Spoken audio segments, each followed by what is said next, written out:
Good evening, everybody. So, welcome again to the next in the series of your lectures on general materials chemistry. So, last lecture we had finished on when we talked about certain complex structures, but the famous structures in the solid state chemistry, namely perovskite, pyrochlores, some structure based on perovskite, such as brown millerites, and also a little bit about the spinel structure. Okay, so the point is we always study structures, whether it is simple or complex. But the concept is, the point is, why do we need to study structure? I mean, what is the fun in studying the structure? So, as we talked about it in the very first class, in the initial few minutes, that materials are important because they drive the society. So, basically, it is their functionality or the property that is important to us. And what controls that functionality or property? Of course, there are several factors, but one of the major factors is the crystal structure of the materials. So most of the properties are structure driven. So once we know that what is that key feature in the structure that is driving a particular property or functionality, it will help us to understand this relation and either play with this property by tuning the structure, or based on this understanding, creating new materials having desirable functionalities. So that is the entire key idea behind studying the structures and understanding them, and also correlating it to the property. So how do the structures correlate with the property? So in this particular class, what I'll do is I'll try to give you 2-3 examples of how it happens, what are the properties driven by the structure, and how does structure drive those property, and how we can utilize them to, improve on existing material or create the new functional material. So moving forward, this lecture is about structure property relationship. The first one that I would want to talk about is structure and how does the structure drive ferroelectricity. Okay. So what are ferroelectrics? They are insulators, right? So ferroelectrics, basically any material, if you subject to electric field, depending on its property, if it is a conductor, it will conduct. If it is an insulator, it will get polarized, but as soon as you remove the electric field, that polarization will go away. But there is a specific class of materials called ferroelectric material that have got spontaneous polarization. Now, what do we mean by that when we say spontaneous polarization? Is that when you subject this material to electric field, like all other material, it will also again show polarization. But even if you remove the electric field, that is, even in the absence of the applied electric field, it retains some polarization. That is, it is spontaneously polarized material. Now, why should this be spontaneously polarized while other materials are not? Okay, so let's take an example of barium titanate. Barium titanate is the most famous example of ferroelectric materials. Okay, so the structure of barium titanate, as I described in last class, is a perovskite, that is AbO3 material. So when we say that, what do we mean it? That okay, I told you how to describe the AbO3 structure in two ways. We can put A ion in the center and we can put B ion in the center. Okay. So this particular property concept I would try to explain in terms of when we have B ion in the center. So B ion in barium titanate is titanium. Okay. So when we have titanium at the center, barium would be at the corners and oxygens would be at the face center. That is, we have TiO6 polyhedra. And if you also recall, this structure can be defined as three-dimensional repeated units of TiO6 polyhedra linked together by corners in all the three directions. Okay, so now barium titanate is ferroelectric. It has a high dielectric constant close to 15,000. And so what happens is, if you heat it to 120 degrees, it becomes paraelectric. So, okay, right now, first we'll talk about why is barium titanate ferroelectric, okay? So if you look at this TiO6 polyhedra in this figure, ideally in cubic perovskite, uh, this titanium with these four oxygen lying in the plane should have been a nice square, two-dimensional square, okay? And that is the case in calcium titanate, which is not ferroelectric. It does not show spontaneous polarization. But in case of barium titanate, what happens is this titanium is not lying in this square plane formed by four oxygen. It rather is slightly shifted towards one of the apical oxygen.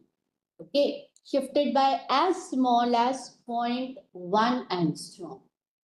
Okay, and because of this, this TiO6 polyhedra is octahedra is not symmetrical, and there is a resultant dipole because if I have a TiO6 species, assume this, okay, if Ti was lying in the plane, then it is a symmetrical figure. But if Ti is slightly on this position, let's say slightly above, the center of gravity of this 6 oxygen is, it lies in the center of this octahedra, but now your Ti4 plus lies slightly above this center of gravity of the negative charge. Okay, so what you have basically is a negative charge that is at the center, and titanium 4 plus, which is at the positive charge, slightly shifted above that center.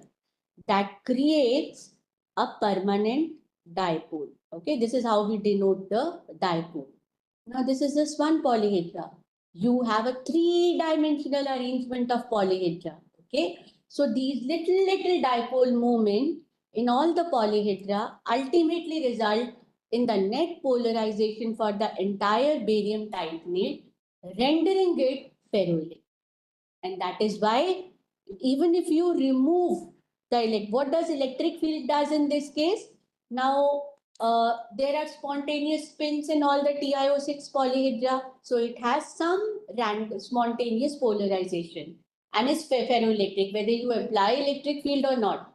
But when you apply electric field, all those little spins that are randomly oriented, they try to align themselves in the direction of electric field. Okay, and the polarization increases. But even when you remove this entire electric field, that little spontaneous polarization will still remain, rendering this material as ferroelectric. On the contrary, calcium titanate, it is completely symmetric. Calcium lies on this center of this octahedra. So basically, the dipole moment is zero, and calcium titanate is a dielectric material. It does not have a permanent dipole, and therefore it is not ferroelectric.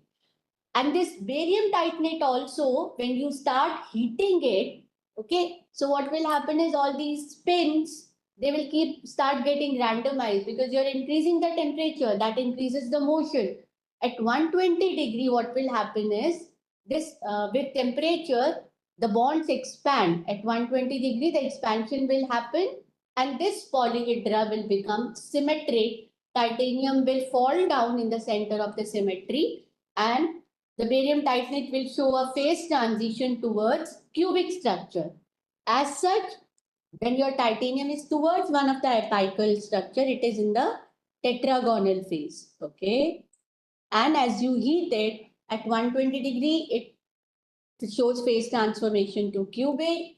Now the dipole moment becomes zero and it is no more ferroelectric, it becomes paraelectric. Okay, so this is how the crystal structure controls the electrical behavior.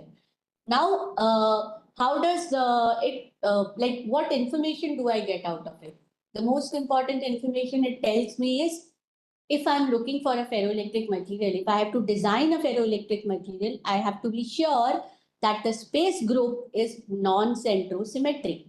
If you have the center of symmetry in your crystal structure, in your if it is a centrosymmetric structure, it will not be a ferroelectric. So basically, when you look out for, if I ask you to make a material, that has to be ferroelectric, you first have to negate any crystal class that could be centrosymmetric. Okay. So this is how the crystal structure control the electrical property. And suppose, okay, one other thing. I want to now barium titanate. Okay, this is, you look at, this is the graph of dielectric constant versus temperature. Okay. For the barium titanate. Now barium titanate has got dielectric constant of this at, let's say, 25 degrees centigrade. This is 50. You increase the temperature, the dielectric constant increases sharply, and at 120 degrees, it obtains the maximum dielectric constant. And then it again falls down. Okay. That means the material has got the maximum dielectric constant at Tc, which is its phase transition temperature for a ferroelectric material. Now, suppose I want to have the maximum dielectric constant closer to the room temperature. Why? Because I want my devices to work at the lower temperature. I do not want them to work at 120 degrees centigrade. Now, this is where, as material scientists, as solid state scientists, you will apply your knowledge. We know barium titanate is ferroelectric. We know calcium titanate is non-ferroelectric. So what people do is you substitute some of the barium by calcium or strontium or any other metal ion, we talk any other metal ion which can take the structure. Okay, you remember I told you that perovskite is a very flexible class of material. There's a lot of scope of ion substitutions without disturbing the structure. So what has been observed that when you keep on doping strontium ion in barium at in some particular concentration of strontium ion, what happens is its Tc shifts to the lower temperature and you are able to get that high dielectric constant value closer to the room temperature. So this is how you have utilized your understanding of how the structure is controlling the electrical property in this kind of material and how I can resort to making a solid solution if I want to play with the phase transition temperature or Tc or the dielectric constant of the material. All right. So that's the first example. Radiation stability. Materials are subjected to radiation in various kind of applications. First and foremost is nuclear field, then space, then electronics industry. Now these are the applications where materials are constantly bombarded with the radiation. And for the longevity, for the good application of these materials, we want that they should not get damaged by the radiation, at least for a significant amount of time. Okay. So, of course, radiation stability depends on various factors. But the factor that we would talk about here is how does it depend on structure? A, does it depend on structure at all? Yes, it does. Then how does it depend on structure? So, we'll take one case study. Radiation stability of pyrochlores. Okay. Now, why pyrochlores? A, pyrochlores, it will help you to understand how the structure affects the radiation. And B, pyrochlore is researched as a potential material for a variety of nuclear applications. For advanced nuclear application in, let's say, in accelerator driven subcritical system, they are being considered as a host. I will not go into the concept of this because that is out of purview of this particular lecture. And there are also the potential matrices for immobilizing the nuclear waste. Okay, right now nuclear waste is immobilized in glasses. But a lot of ceramics are being researched for various advantages of ceramics over glasses. But again, it is in the research state. But pyrochlore is one of the front runners for that application. Now, when pyrochlore would be used either in ATSS, which is a front end, or for immobilization, that is a back end, they would be constantly bombarded by radiation. So it becomes pertinent to understand how would they behave under the constant radiation field. Okay. So how do we, let's see what example that I've taken, and let me start with that first. Okay. So you remember this is the structure of your fluoride, okay, wherein you have oxygen ions, the red balls at the center, and the cations at the corners and the face center position. Okay, so I this is basically to describe the structure of pyrochlore, which we have already done in the last class. So as I told you that if you replace half of this A by a B ion, which is a blue ball here, or let's say A is blue and B is yellow, then what will happen if their sizes are conducive to that ratio of A and B, which will support pyrochlore structure? In that case, there will be an ordering of A and B cation along A axis, B axis, and C axis, or XYZ. Uh, what do I mean by ordering? You'll have B here, A here, then B on the top, similarly along the Y axis, along the Z axis. Also, the oxygen vacancy from every unit cell, because when you are replacing A4 plus by B3 plus, you're reducing the positive charge. That means you also have to reduce the negative charge. That means you have to create the vacancy.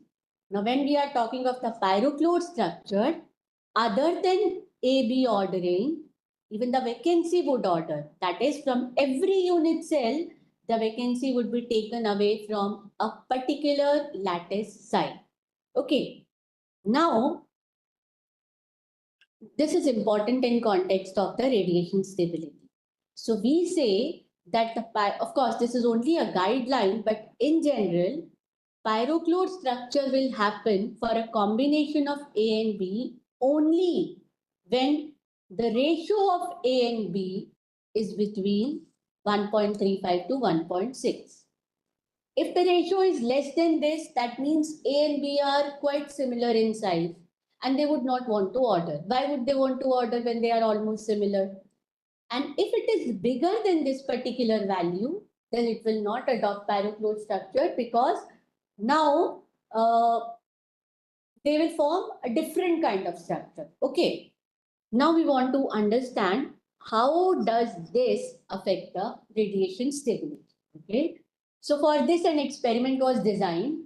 We took three pyrochlores: gadolinium zirconate, ND zirconate, and gadolinium titanate. Okay. So this lies directly at the borderline of the ratio. Okay. I showed those values, but these are the old values. Now the value that has been modified is from 1.4 to 1.78. But again, there is no hard and fast lines on this, like below this absolutely no pyrochlore will be formed, or a little above this absolutely no pyrochlore is formed. That is not there. So basically it is a range of values which kind of fits between this. Okay, so gadolinium zirconate lies at the borderline region of pyrochlore and defect fluoride. Okay, anti-zirconate has got the radius ratio slightly higher. That means it lies directly in the middle range. It's a nice happy pyrochlore. Gadolinium titanate radius ratio is larger. That means size difference between gadolinium and titanium is bigger.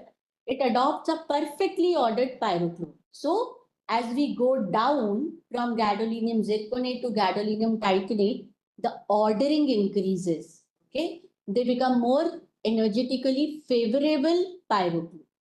But what happens when I irradiate them? So for this case, we chose ion beams of different energies and different fluence to see that.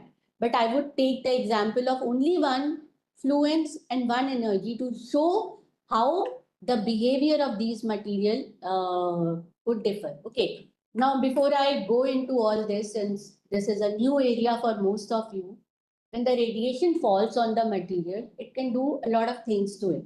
And I'm talking only in terms of structure right now. Okay. It can amorphize it, means it is completely damaged structurally. Or it can cause randomization, or it can cause phase transition if the phase transition is possible. Okay. So let's see what happens here. This is your gadolinium titanate, the most ordered and the most stable pyrochlore. See, with an iodine ion beam of energy 90 MeV and a particular fluence, I've taken only one ion beam and one fluence to compare all three of them. You see, this is an XRD pattern, okay? Sharp peaks means this material is crystalline. Now, gadolinium titanate, all the peaks disappear. That means this material was completely amorphized. Anti-zirconate, which lied in the middle of the range of radius ratio.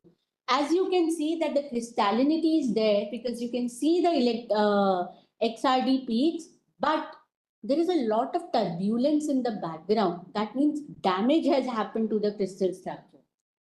Gadolinium zirconate, absolutely nothing happened. The crystal structure was retained. I have not shown here the structure of XRD pattern of these before irradiation, but they were all nicely crystalline. And along with these peaks, there were some small peaks which showed that pyrochlore phase is there. In gadolinium zirconate, those peaks are gone, showing the pyrochlore ordering, but crystalline peaks are there, belonging to defect fluoride. Okay. And I told you that gadolinium zirconate lies on the borderline of defect fluorite and pyro. Now, what actually is happening here? As your Ra by Rb is increasing, that is, your pyrochlore is becoming more favorable. Its radiation stability is decreasing. And why is it happening? Let's just look at that. Okay, there are many ways to explain that. The one that is most easy to understand is, now you see what radiation is doing. When radiation is falling on the material, it is providing it energy. Okay. Now that energy, if it is not dissipated, it will once it deposits energy and locally it randomizes the material. If the material is able to use that energy which is dissipated in it, it will brave or survive the onslaught of radiation. If it is not able to utilize that excess energy that has been deposited, it will undergo amorphization. Okay. Now, what happens in case of gadolinium titanate? Of course, there are many factors, and every system can be explained based on different logic. This particular system, Ra by Rb of gadolinium titanate is highest. Ra by Rb highest means the difference in size of gadolinium and titanium is much more as compared to difference in size of gadolinium and zircon. Now what happens is, in case of gadolinium zirconate, when the radiation energy is deposited on it, what happens is it utilizes that energy to swap the A and B cation, that were ordered in the pyrochlore. It uses its energy to swap the A and B cation and also the vacancy and oxygen ion. That means now what has happened is the energy has been utilized to cause the phase transition between pyrochlore and defect fluoride. So it has undergone the phase transition, but it has not amorphized because it could find a way to utilize that energy. In case of gadolinium titanate, right, the same energy can be used to swap gadolinium and titanium also. But there's a lot of difference in the size of gadolinium and titanium. So for them, this swapping is not energetically favorable.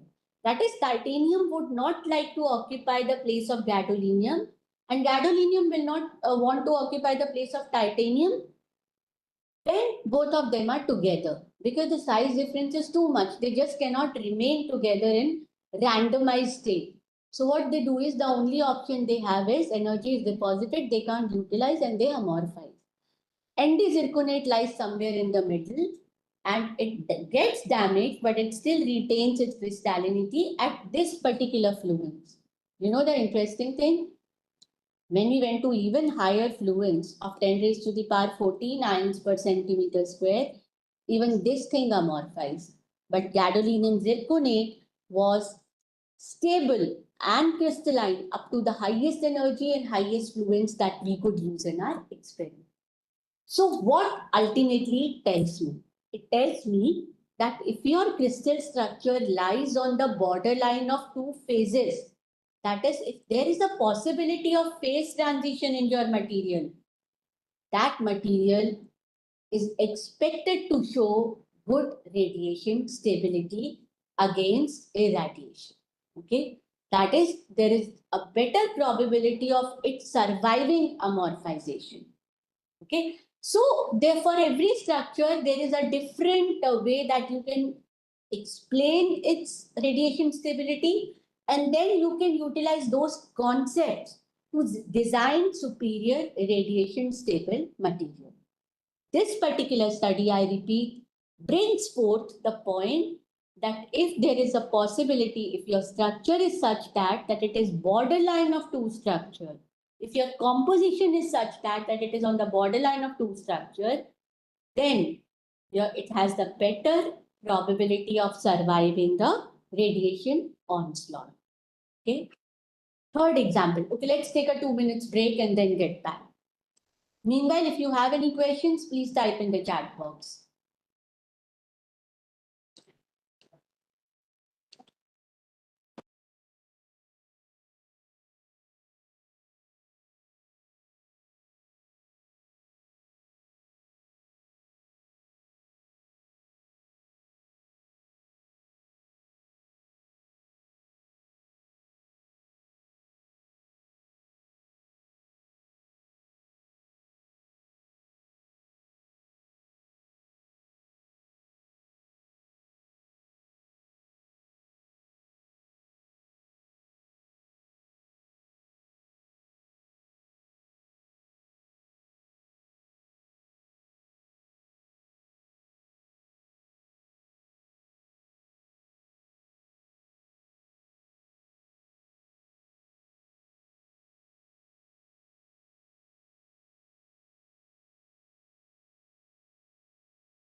Okay, the third property that we would want, the example that we would take is how the ionic conductivity of the material depends on structure. Okay, ionic conductors are very important material that have application in various facets of energy storage and production, such as your battery technology or your fuel cells and so on. So let's see one example of how the structure controls the ionic conductivity. Okay. Going to the very basic equation that you have already studied, Boltzmann equation, the ionic conductivity of the material is given by, let's say, sigma naught exponential minus E by kBT, where your sigma naught is the pre-exponential factor, which of course is many factor, but most of it denotes the number of the charge carriers. And E is your activation energy. Okay. That means the conductivity can be increased by either rest of them are constant, kV and T, of course, will vary. But these are the two factors that control in terms of structure. So you can control, that means you can increase your conductivity of a particular structure by either increasing the mobile species. Okay, I'm not saying charge carrier. There's a difference between that. Increasing the number of mobile species or decreasing the uh, activation. Okay, or manipulate both, increase sigma naught and decrease E consecutively. So that is one way we know we can do that depending on this formula. So how can we do it?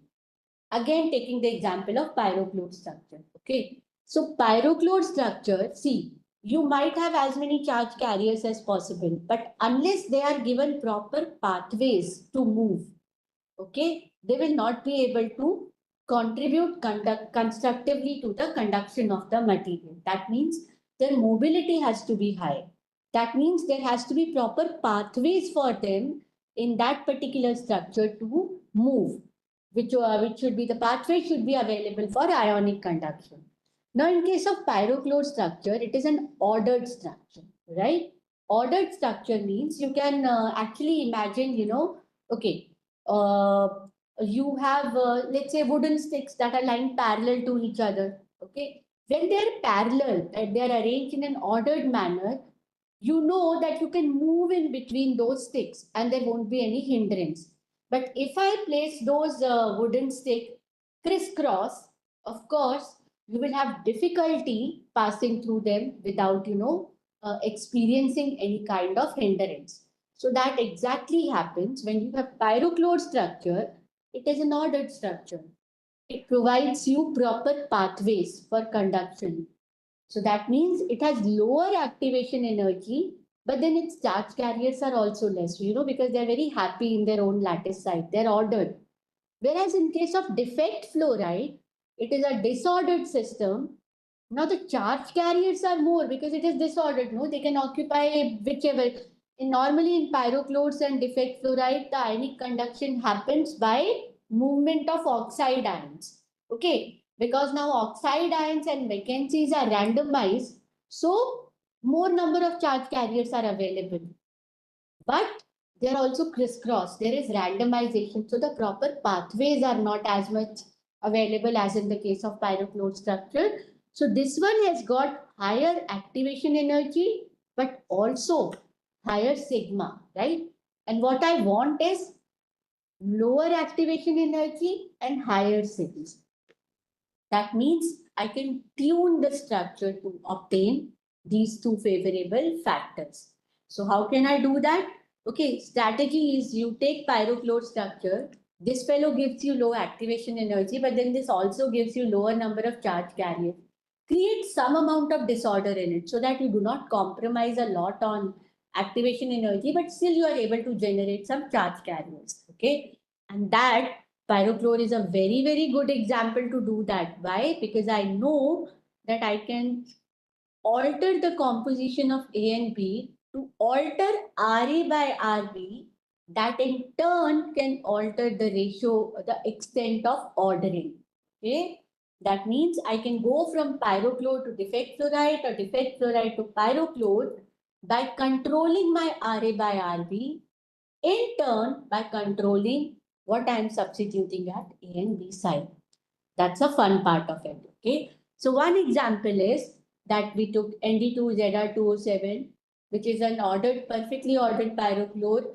And we know gadolinium zirconate is kind of borderline. So it pushes ND2ZR207. If I substitute gadolinium, some of the ND with gadolinium, I'm increasing the tendency to disorder. Okay.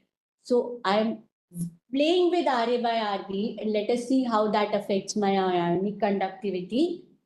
So this is the ND content. Okay. So basically the plot has been made as a function of ND content, but you can also see it in this direction as a function of GD content. So as I increase the ND content, my activation energy decreases, right? Because I'm creating more order. ND means more order, GD means more disorder. I'm creating more order. So the mobility is increasing, pathways are getting created, activation energy is decreasing. But also as the ordering is increasing, my charge carriers are also decreasing. So both of them are decreasing. But both these factors, they act in opposite direction on my ionic conductivity. And this is what was observed. Of course, each of these corresponds to one temperature. You see any one temperature. Let's see this one. Okay. So that means these two counteracting effects led to the fact that the composition that had 50% of ND and GD showed maximum conductivity. Okay. So what I did, I altered my composition to alter the radius ratio, that altered the structure, and that helped me to control my ionic conductivity, right? So these are the little concepts. But how do you know that you could do this? Only because you know what was conductivity due to and whether that feature is present in my structure or not. This is what is called as a structure property correlation. What I'm trying to make you understand by this lecture is once you understand that, you know how to manipulate that, how to play with that to either improve on the property of your material and also to use those concepts to design newer and better materials. Okay. Another example of the same concept, so I'll not go through it. Layered materials. Okay. Now there are applications which are very vital. Ion exchangers. Those of us in Department of Atomic Energy, utilizing ion exchangers in the back end or for energy storage. So Shantini, when I replace ND by GD, what happens is you are creating more disorder. When you are creating more disorder, you are creating more charge carriers, right? But simultaneously, when you are creating more disorder, you are also disrupting the pathways in which charge carriers can move smoothly. So you are also increasing the activation energy. You are increasing charge carriers, increasing sigma naught, increasing activation energy. So ultimately, my point is to reach to a point where I can optimize these two factors to get the best property. Okay. So these two are creating disorder. If you are talking in terms of replacing ND by GD, is increasing sigma naught. Okay. Because if I'm talking of GD, I'm moving in this direction. So sigma naught is increasing this way, and but the activation energy is also increasing. But both these factors in terms of ionic conductivity, they act in the opposite direction. This is negative, this is positive, right? So somewhere in between, when we have the 50-50% composition, we achieve the maximum conductivity. Okay, hope that is clear now. Okay, so coming to these application. Now, in case of ion exchangers, if I want to, let's say, talk of this application, okay. Now your nuclear waste has got strontium 90. That has to be removed, okay. So if I have a crystal structure, which has got the layered structure, and an ion which is present in those layers, I can exchange it with strontium ions, okay. That means for this kind of ion exchanger application, I need the structure that has layers or tunnels. So if I'm looking for a material that I want to use as an ion exchanger, I would look into the crystal structure classes that support layered structure or the tunnel structure. Okay. And the ion exchange capacity will also depend upon the crystal structure. Okay. For example, in our group, a work was done wherein birnacite. Now, birnacite is nothing. It is one of the polymorphs of MnO2 with potassium ion or rather sodium ion in the interstices. So it has MnO6 octahedra that are joined together to form layers. Okay, it has a layered structure and your sodium ion and these layers are charged. Those negative charge is balanced by the sodium ion that lie between the layers. And these sodium ion can be exchanged with the strontium ion. So it was explored for removing strontium 90 from the nuclear base. and a good ion exchange capacity was observed for these materials. Okay.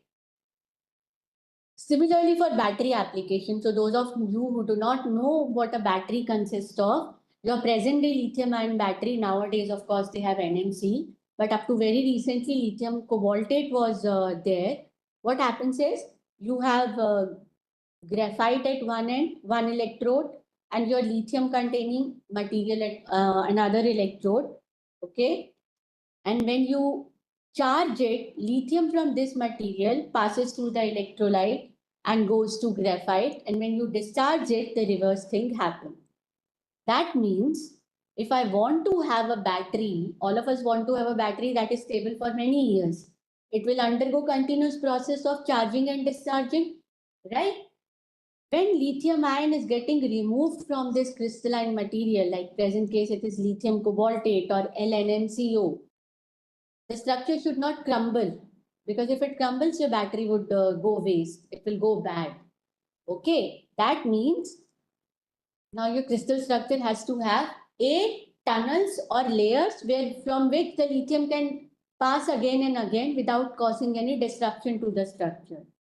Also, other than lithium, the framework should have one ion which should be able to switch its oxidation state, because once lithium goes out of it, the positive charge is being removed. Now, electroneutrality has to be maintained. That means the framework should have an ion that should be able to go to higher oxidation state to maintain that charge neutrality. For example, LiFePO4 is a electrode material that is being researched in a high stage of research. When lithium goes out of it, this Fe2 plus goes to Fe3 plus, and it has got these tunnel structures. So these pink balls that you're seeing here, they are all lithium ion, and these are all your FeO6 polyhedra. Okay, lithium ion goes out, Fe2 plus goes to Fe3 plus, and the structure does not crumble, and that is how many cycles of charge and discharge can be maintained.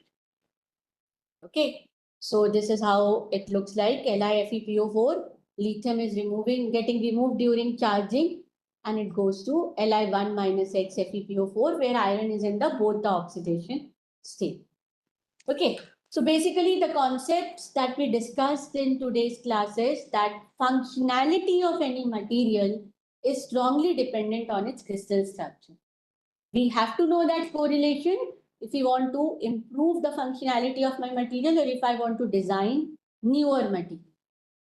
So if I want to design, first of all, I have to understand what is the functional requirement of the material. Then only I can go to the reverse engineering and work on its crystal structure.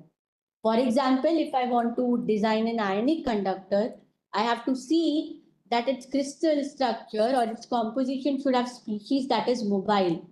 And it not mobile, not only mobile species, oxide ion is present in almost all the oxides we know. That is why they are oxides. But there has to be proper pathways for them to move. If I want an application that requires ion exchange, my structure should have tunnels or layers. Okay. Any ion cannot just go from its framework structure and start moving. If I'm looking to design better radiation stable material, it should have some mechanism. We talked of an example where phase transition was the mechanism. It has to have some mechanism wherein the excess deposited energy can be mitigated. Okay? So what basically is if we have an idea of what we need and what are the structural parameters that support that requirement, tweaking of the existing material or designing the new material is possible in principle. Okay, so with this, we finish the structure property correlation and we'll start the new topic of defects, and we'll take a break of 2 minutes and come back to this. Okay. Meanwhile, if you have any doubt, you can type in. Also, there is something that I would want to mention. Wednesday's class, we have our class from 4 to 5:30. Wednesday's class will have from 3 to 4:30. Okay. So I would request all of you to be online at 3 o'clock. We'll have the same 1.5 hour class, but starting from 3 to 4:30. Okay. So now we'll take a break of 2 minutes.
Yeah.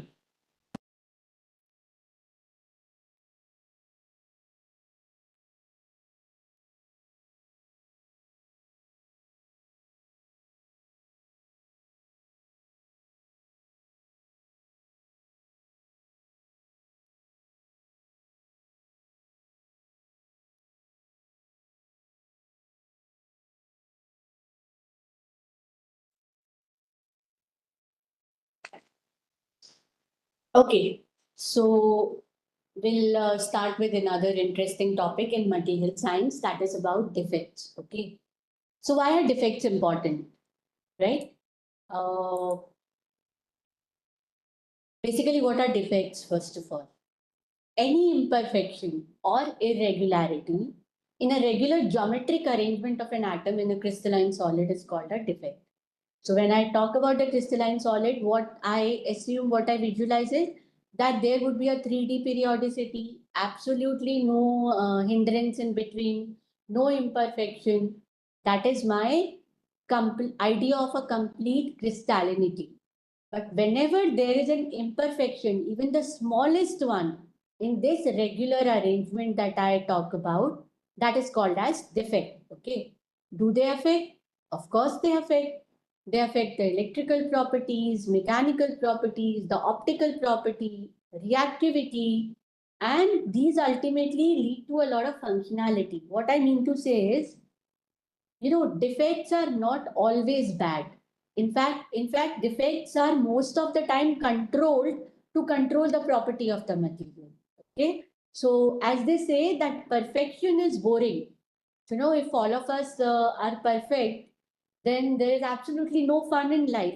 All of us have got those little imperfections which actually make us unique and I won't say beautiful or not beautiful, but at least unique in our own ways. So your real solids, they are also like that. They've got defects. Some defects you can control, some you cannot control, but it is definitely their defects that are important and instrumental behind many properties of the material. Okay, so property of the material we discussed in previous class depends on structure, and I told you there are various other factors also. So overall, on an average, if I try to see, property of any material would depend upon the kind of bonding it has, the kind of structure it has, and thirdly, defects. So that is how important that defect are. Your bonding and structure are the inherent property of the material, while defects, while some of them are also inherent, many of them are introduced by processing the material, and all three of them together, they control the ultimate functionality that is depicted by your material. And that is why it is important to understand what are defects, how they are created, and what effect they could have on the properties of your material. So how defects occur at all? First off, it is thermodynamic reasons. That is, there are certain defects which you cannot control. You go to the best lab in the world, you synthesize them in the best possible conditions. Some defects will definitely creep in, and those are thermodynamic defects. Then many of them are caused by deformation of the crystal. Once a crystal is formed by some external stress or something, it is deformed. That causes the defect. Rapid cooling or rapid heating, you have heated the material to high temperature itself introduces some defect, but when you cool it slowly, those defects are mitigated, the ones that are created by high temperature. But suppose you rapidly cool them, then the defects that were created by heating your material are not able to go back to the original scenario, and that can, leave some of the defect. Exposure to the outer effects, high energy radiation is one of them. You expose your material to radiation, that creates defect. Okay.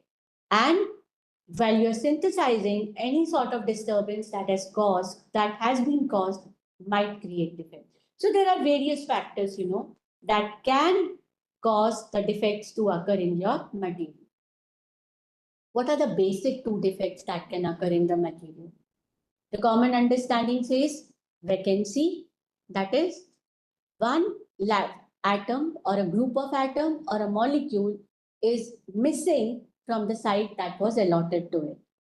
Or one atom or a group of atom or a molecule occupies a site that did not belong to it. That is an interstitial.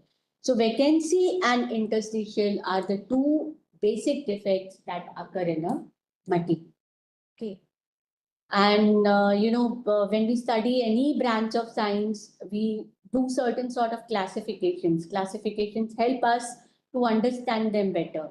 Classification help us, sometime under that particular class, a new thing is discovered.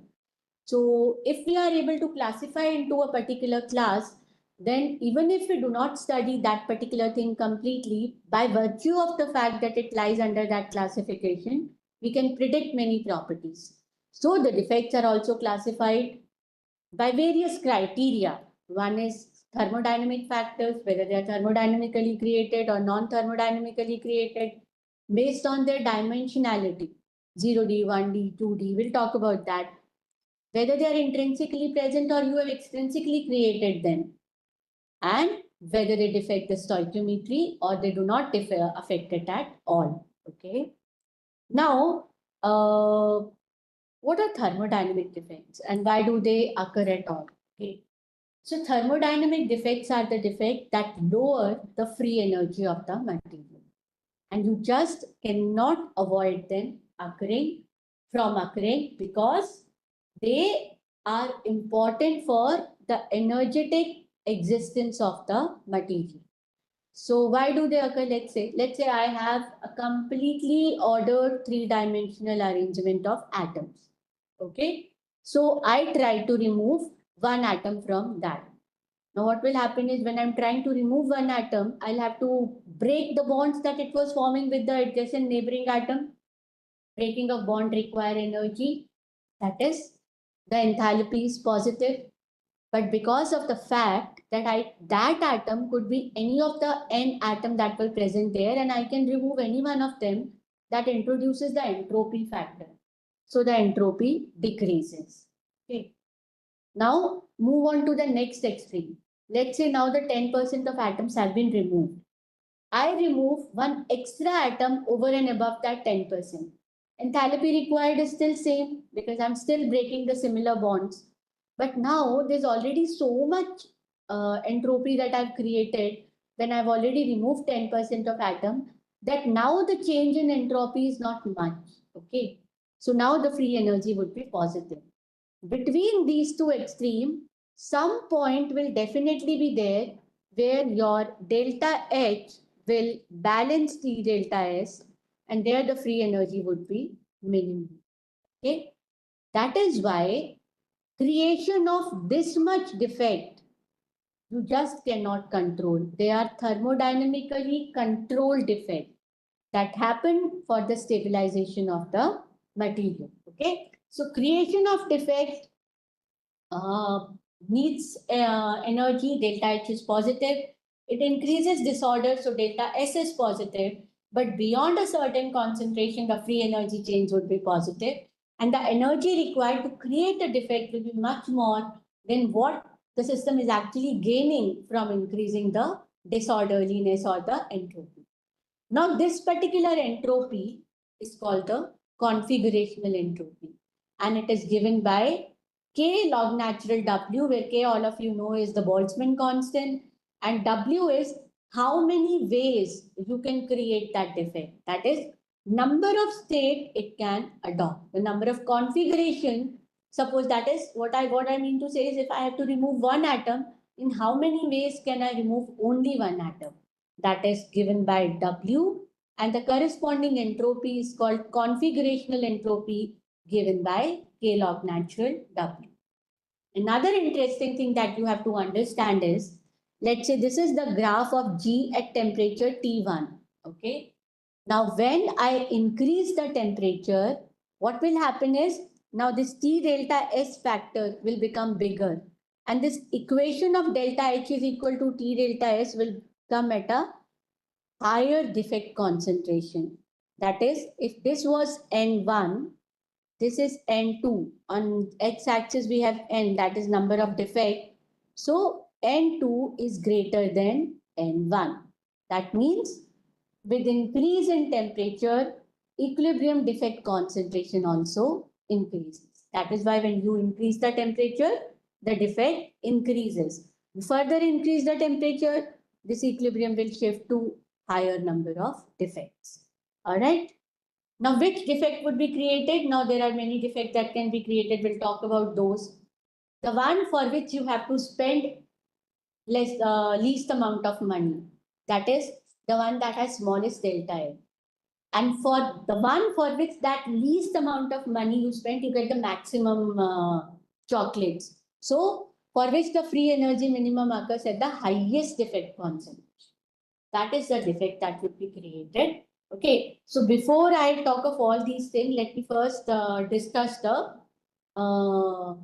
basic defect, the thermodynamically generated defect. Okay, we just talked about that every solid has got a thermodynamic tendency to acquire point defect because it increases entropy, or in other words, it lowers the free energy of the system. So what are those thermodynamically generated defects? If you're talking of metals, they are vacancies and interstitial. If you're talking of ionic solids, they are Schottky defect and Frankel defect. All of you have studied what a Schottky defect and Frankel defect is. So let's just revise them once. Schottky defect is the thermodynamic defect when a positive ion and negative ion are consecutively together missing from their usual point in the lattice. Okay. So for example, this is my sodium chloride lattice. If one sodium is missing and one chloride is missing, then I have got a pair of one Schottky defect is a pair of missing ions. Okay. Now, if you remember, I also told you that we can classify the defect based upon whether they affect the stoichiometry or not. So your Schottky defect does not affect the stoichiometry. If one cation goes, one anion will also go. And both of these together constitute one Schottky defect. All right. Frankel defect. Now what happens is one of your ions, whether cation or anion, it moves into the interstices, leaving this vacant space behind. So what is a Frankel defect? It is a pair of interstitial and vacancy. Like Schottky, it is also a pair. In this case, it is interstitial and vacancy. Again, in this case, the overall stoichiometry is not affected. All right. Now, both cation and anion can go into interstices, but most of the time, it is the anion that goes. Why? Because it is the cation that goes because cations are smaller than the anions, and then that is why they're easier to accommodate in the interstitial position. So as I said, Frankel defect can occur on either anion or cation lattice, but cation defects are more common. However, the fluoride structure, CaF2, UO2, here your cations are much larger than your anion, and therefore they are very good at accommodating anion Frankel defects. All right. Okay. Now, NaCl and AgCl, both are rock salt structure, but this particular solid will show Frankel defect and this will show Schottky defect. Why is that so? Okay. Again, when I say that, let me repeat it very clearly that this does not mean that this will not show Schottky and this will not show Frankel. When we say that a particular solid shows a particular kind of defect means that defect creates minimum energy and provide maximum number for that particular solid. Okay. So by that definition, NaCl shows Schottky and AgCl shows Frankel. Why? Let us just look at the example. Both of them adopt rock salt structure. And if you remember your rock salt structure, if one of the ions, let's say your cation is at the corner and face center, the other one is at the edge center. And what I'm showing here is only 1/8 of that unit cell. So this is your corner atom and this is your face center atom. Okay. This is your edge center chlorines. Okay. Now, where is the vacancy present in the rock salt structure? In that octant. Nothing is lying there. So that is not the vacancy, the interstices that is present here. So what will happen is when this structure, this solid shows the Frankel defect, AG from the face center position moves into the center of this octane. Okay, that is the Frankel defect. Now you imagine instead of this AG we had Na. Okay, Na plus is a very hard ion. You know hard and soft ion. Okay, hard ion have got, but they are hard ion. They are not compressible.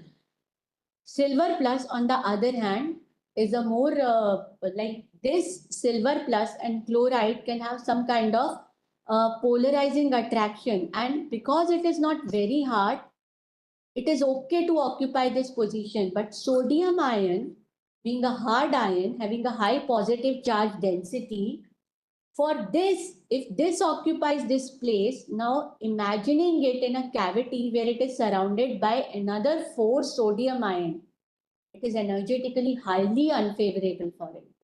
Okay, that is why it does not form Frankel defect, and for its thermodynamic requirement, it prefers forming Schottky defect. Okay, so that is the reason some crystal structure favor Schottky defect and some show Frankel defect. Okay, now going back to a little bit of this thing into this. Okay, this table only shows you like alkali halide, sodium chloride forms Schottky, alkaline earth oxide Schottky, but your alkaline earth fluoride they form anion Frankel defect. Again, that depends upon the crystal structure and the composition also. Okay, now how to calculate the number of defects produced thermodynamically? Okay, let's. It is kind of becoming monotonous because I don't have you in front of me. So let's do it in the simplest way possible. Okay. And I hope you are paying attention to each and everything that I say. So at least I know that you're listening to me. All right. So we studied about what is the configurational entropy that is given by K log natural W. This is your Boltzmann constant. This is W is the number of ways in which you can create that defect. Okay. Now W, suppose the total number of lattice sites were n, and I want to create chota n defect, the smaller n defect, that by probability is given by n factorial by n minus n factorial. For this, you will have to go and visit your 11th class probability, or you can just believe me that it is given by this formula. This is given by, these are the number of ways by which you can create cation vacancies. Okay. This will be equal to, because I'm talking of Schottky defect, this will be equal to the number of ways I can create anion vacancies. Okay, again given by this. Now, when you remember, if I want to calculate the probability of creating both these defects, it will be multiplication of creating anionic defect and cationic defect. All right. So this is where we land. So change in entropy is actually K log natural W. So K log natural and W we just calculated was multiplication of WA, WB, that is square. And because it is log natural, the 2 will come here. So I have 2K log natural W and this term. Okay. Now there is something called Stirling approximation. Okay, which says that if you have, because I would want to open this bracket, right? If you get log natural n factorial, you can equate it to n log natural n minus n.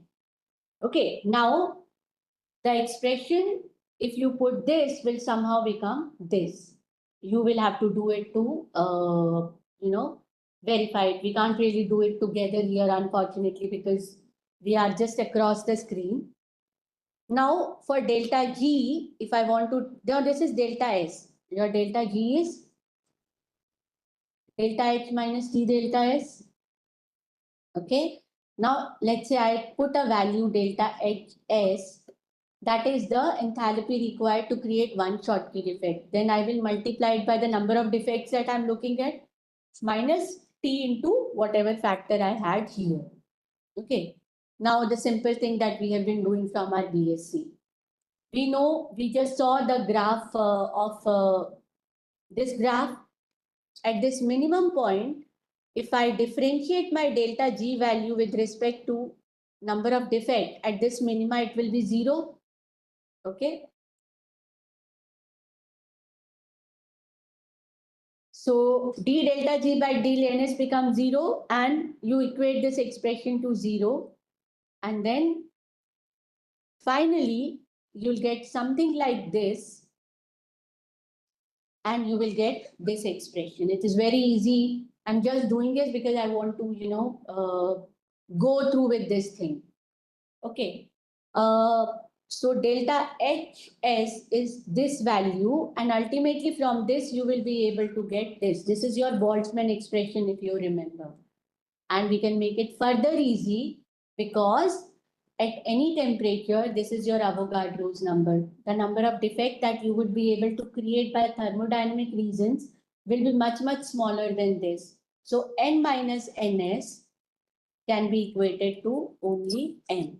Okay, so you get this, and if you do it in molar quantities, your K becomes R, and R we know is a gas constant. Another point I would want to clarify by this. Why do I have 2 here? Because I multiplied WA and WC. That is for Schottky and Frenkel. If I'm talking of metals, let's say I'm talking of the defects that have been created by heating it at 800 degrees centigrade by heating an aluminium metal, and I want to understand what are the number of defects that would be created. In that case, this 2 will not come. Okay, because if you reverse this calculation, that W was the multiplication of WA, WC, or W vacancy, W interstitial, because I'm talking of Frenkel or Schottky. But when I'm talking of metal, I'm only talking of vacancies or interstitial alone. In that case, my W is only one factor and this 2 will not come. So my expression would only be N exponential minus delta HS upon RT. Okay. So this is how you can study the enthalpy required to form the Schottky defect, or if you know the enthalpy, then what are the defects that would be created. Okay.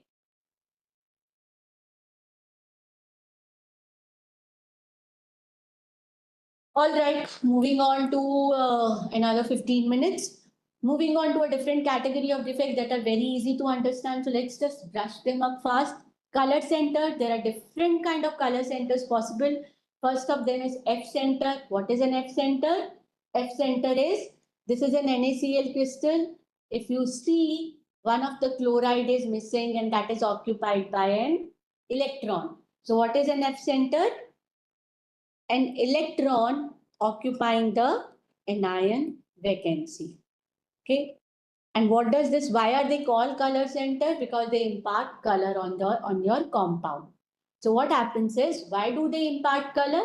If you look at that electron lying here, it almost behaves like a particle in the box. Okay. And if you remember your quantum mechanics, the particle in the box has got energy levels. And in case of our crystals, these energy levels that are created for this electron, they lie in the visible region. And that is why, for example, if you take Na and if you expose it to sodium vapor, how can I create color center? You take NaCl, expose it to sodium vapor, you will get, it will become greenish yellow. Okay. And I understand that a color center has been created. Now, how has it been created? What is the mechanism? What happens is, when I heat it in the presence of sodium vapor, it absorbs sodium vapor. That sodium gets ionized to Na plus and electron. Now what happens is, this electron diffuses into the lattice, and correspondingly one chloride ion which was present here, it moves out. It combines with this Na plus and form NaCl on top of the material, whereas the electron that was diffusing inside it, this occupies this anion vacancy. Okay.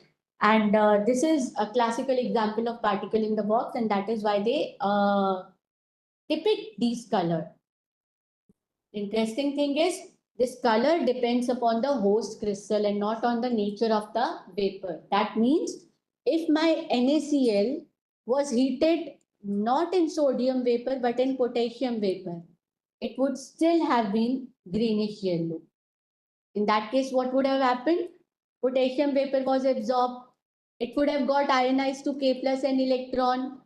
electron would diffuse into the lattice, chloride will move out, combined with potassium forming KCl, electron will occupy that Cl site.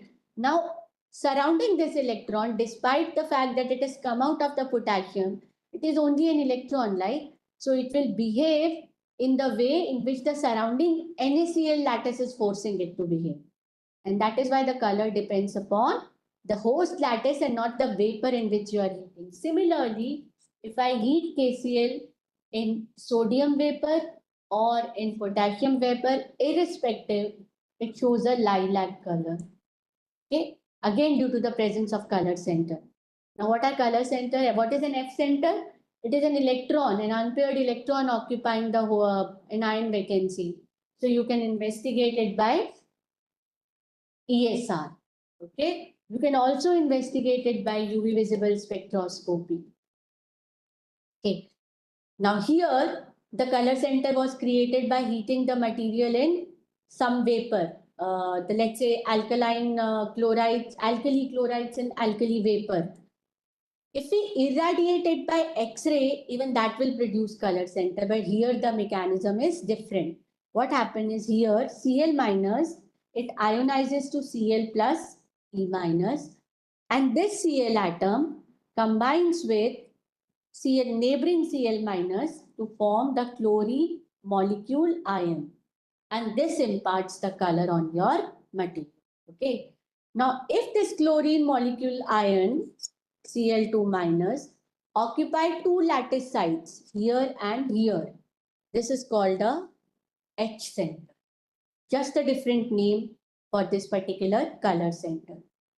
If this chlorine molecule ion is occupying only one lattice site, it is called the V center. Okay, just forget this.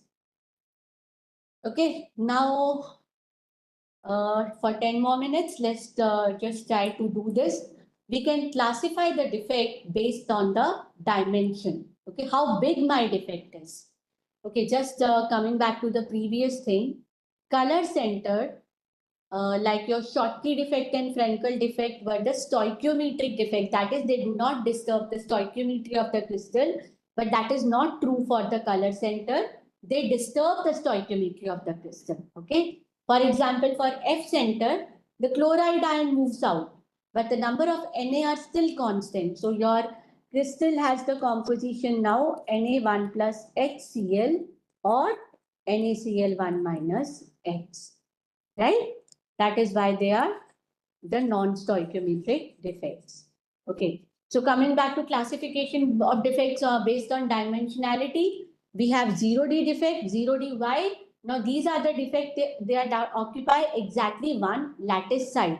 They could be vacancy or interstitial, they could be Schottky, Frenkel and color center. One dimensional defect are nothing but your point defects arranged along one dimension, also called the line defect. There are two specific kind of line defects, edge dislocation and screw dislocation. Then if you have the defect that lie across the surface, their thickness is few atomic diameter wide, you have 2D defects. They are grain boundary, twist boundary, tilt boundary, stacking fault and phase boundaries. And three-dimensional defect, they are volume defects such as pores and cracks and so on. Okay, so let us okay, so what we do is we wind up here, okay, because I realize it's becoming a little monotonous. I'll wait for 2 minutes. Please put in your doubts or anything that you would want to clarify. And Shantini, you do not need to remember this, but you need to understand the concept. Plus, this is just a Boltzmann kind of equation, so that's fine. Just remember the concept that was used to derive this, all right? Okay, and repeating it again, Wednesday class would be held from 3 to 4:30. Okay, so please be there on time. Anything that you would want to clarify, I would be more than happy to do so.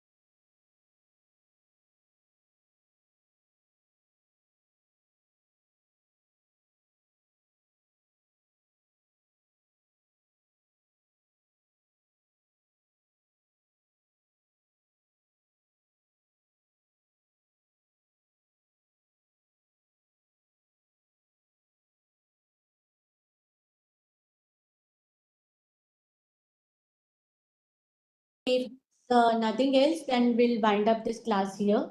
And in the next class, we'll start with 1D and 2D defects and move on to solid solution, which is another interesting concept. Okay, so see you then on Wednesday, and you have a good day all. Thank you.